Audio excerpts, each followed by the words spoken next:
NCB का काम है इंटर स्टेट, इंटर कंट्री और बड़े बड़े ड्रग कार्टेल्स को इन्वेस्टिगेट करना।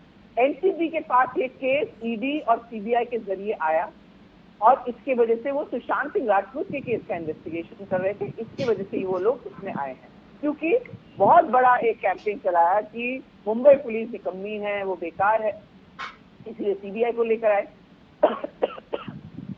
अब मैं ये कहना चाहती हूँ आपको, चलिए एनसीबी ने ये सब खुलासे किए, लेकिन अब एनसीबी को ये भी तो देखना चाहिए कि ड्रग्स कहां से आ रहे हैं। मैं समर्थन किसी का नहीं कर रही हूँ, बल्कि मैं तो कह रही हूँ कि अगर ये शुरुआत हुई है और उस बेचारे बच्चे की मौत के बाद ये शुरुआत हुई है, तो मैं तो कहती हूँ ये बहुत अच्छी बात है, ये तो बहुत अच्छी बात है।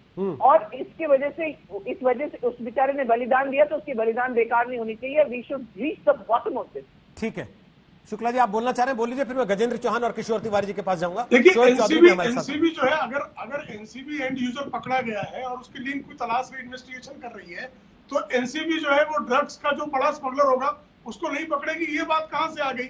और अगर NCB anti narcotic cell, Mumbai police की 12 यूनिट्स है, अगर एंटी नार्कोटिक सेल कोई कार्रवाई नहीं करेगी, तो चूंकि वो कंज्यूमर्स हैं, चूंकि वो पीड़ित हैं, चूंकि वो विक्टिम है, इसलिए जो है उनके खिलाफ कार्रवाई नहीं होनी चाहिए, किसी तरह से ड्रग्स की लिंक का जांच ही नहीं होनी चाहिए। ये बात कहां से आ रही है? ठीक, मैं एक सेकंड आपस में नहीं भिड़े। मैं कुनिका जी आपके पास आ रहा हूं, उसके पहले गजेंद्र चौहान को मैं लेके आना चाहता हूं चर्चा में। गजेंद्र चौहान साहब, बॉलीवुड वो सितारे जिनके आज नाम आ रहे हैं, जिनकी ड्रग चैट्स आ रही हैं कि मुझे माल चाहिए, माल है क्या, वीड चाहिए, गांजे से नहीं चलेगा, ये कस्टमर्स, ये विक्टिम है क्या? इनको विक्टिम कहा जा सकता है यूजर्स को? ये छोटे बच्चे हैं क्या? ये पैसा देके खरीद रहे हैं, ये विक्टिम कहे जा सकते हैं क्या? रोहित जी, मुझे लगता है हमारे बॉलीवुड को किसी की नजर लग गई है। अभी कोविड की मार से उभरा नहीं है और ये मामला ड्रग्स का सामने आ गया।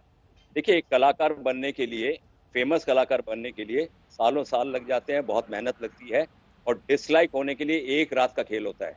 अब जितने भी कलाकार, ये नामी कलाकार सबके सामने आए हैं, ये एक रात में बदनाम हो गए। बेशक इनके ऊपर आरोप है, आरोप साबित नहीं हुए हैं, लेकिन मुझे इसमें सुख और दुख दोनों अनुभूति हो रही है।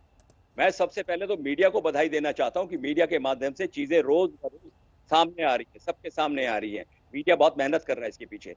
तो सुख इसलिए भी हो रहा है कि हमारे बॉलीवुड में अगर कहीं गंदगी है, कोई गटर में गंदगी है कहीं, तो उसे सफाई का एक अभियान शुरू हुआ है। और दुख इसलिए हो रहा है कि बॉलीवुड में तमाम बॉलीवुड को जो है बदनाम किया जा रहा है, चाहे वो किसी भी चैनल के माध्यम से हो, तमाम बॉलीवुड का नाम लिया जाता है। यहाँ चुनिंदा लोगों के केसेस सामने आए हैं, लेकिन मैं सोचता हूँ उस लाइट मैन के विषय में, उस स्पॉट बॉय के विषय में, उस डायरेक्टर के विषय में, उस प्रोड्यूसर के विषय में, उसकी क्या गलती है? वो भी तो बॉलीवुड का हिस्सा है, मैं भी तो बॉलीवुड का हिस्सा हूँ। जब उंगली उठ रही है बॉलीवुड की तरफ, तो वो उंगली मेरी तरफ भी आ रही है। मुझे इस बात का बहुत दुख है। इसलिए मैं ये कहना चाहता हूँ कि जो भी नाम सामने आए हैं, छोटे हो बड़े हो, जैसे कहते हैं कि टेररिस्ट इज अ टेररिस्ट, वो किसी कास्ट, रिलीजन, किसी धर्म, जात, कलर, क्रीड का नहीं होता। ऐसे ही क्रिमिनल इज ए क्रिमिनल। अगर किसी के ऊपर आरोप लगे हैं, जैसे मुकेश भाई ने कहा, वो सामने आए, अगर वो सच्चा है, वो सामने आकर बात करे कि भाई हाँ ये सच्चाई है और ये झूठ है। तो लेकिन इसमें छुपने की क्या बात है? एनसीबी अब जैसे जैसे समन करेगी, कितनी इंसल्टिंग होगा कि इतने बड़े बड़े कलाकार जाके अपनी एक्सप्लेनेशन जो है एनसीबी को देंगे। ये हम लोगों के लिए बहुत दुख की बात है। हमारे बॉलीवुड में जितने बाकी लोग हैं, इन चुनिंदा लोगों को छोड़कर, उनके ऊपर भी उंगली उठ रही है। मुझे इस बात का बहुत दुख हो रहा है।